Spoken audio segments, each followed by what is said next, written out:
कभी-कभी किसी की मुस्कुराहट इतनी परफेक्ट होती है कि डराने लगती है। कियारा की वही मुस्कान अब सबको भा रही थी। अरमान को, उसके दोस्तों को और शायद खुद उसे भी। लेकिन इस मुस्कुराहट के पीछे जो छुपा था, उसे अब केवल एक इंसान समझने की कोशिश कर रहा था। एसीपी ऋत्विक शर्मा। ऋत्विक अब पूरी तरह यकीन कर चुका था कि ये मर्डर केस आपस में जुड़े हुए हैं। हर कत्ल के बाद मिलने वाले सटल क्लूज, जैसे हल्के केमिकल के निशान, परफ्यूम वाले ग्लव्स की खुशबू, ये सब किसी हाईली कैलकुलेटेड अपराधी की ओर इशारा कर रहे थे। उसने एक अनऑफिशियल टीम बनाई जो पुराने अनसुलझे केसों को फिर से खंगालने लगी, जहां मर्डर स्टाइल लगभग एक जैसा था।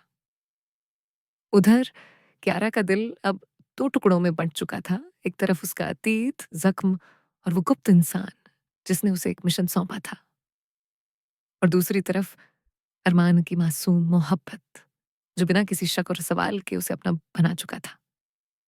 लेकिन कहानी में मोड़ तब आया जब अरमान की बचपन की दोस्त रिया अचानक गायब हो गई। रिया वही थी जिसने कुछ दिन पहले एक कैफे में कियारा से मुलाकात की थी और बाद में अरमान को चेताया था। उसकी आंखों में कुछ ठीक नहीं लगता। अब रहस्यमयी तरीके से गायब थी। अरमान परेशान था। उसने पुलिस में रिपोर्ट लिखवाई, लेकिन कोई सुराग नहीं मिला। एक रात जब वो कियारा से मिला, उसकी आवाज में हल्की बेचैनी थी। रिया कई दिनों से गायब है, मैं डर रहा हूं। कियारा ने शांत चेहरे से हल्की मुस्कान दी और कहा, शायद उसे खुद के लिए थोड़ा वक्त चाहिए था। ऋत्विक को रिया की एक कॉल रिकॉर्डिंग मिलती है, जिसमें वो कहती है, मैंने कियारा को उस रात उस गली में देखा था। लेकिन जब अरमान से कहा, उसने ध्यान नहीं दिया। अब ऋत्विक का शक और गहरा हो चुका था। वो अरमान की बैकग्राउंड जांचने लगा और जल्द ही एक ऐसा कनेक्शन सामने आया जिसे किसी ने भी नहीं सोचा था। अरमान का नाम उस एक्सीडेंट केस में भी था जिसमें कियारा के माता पिता की मौत हुई थी।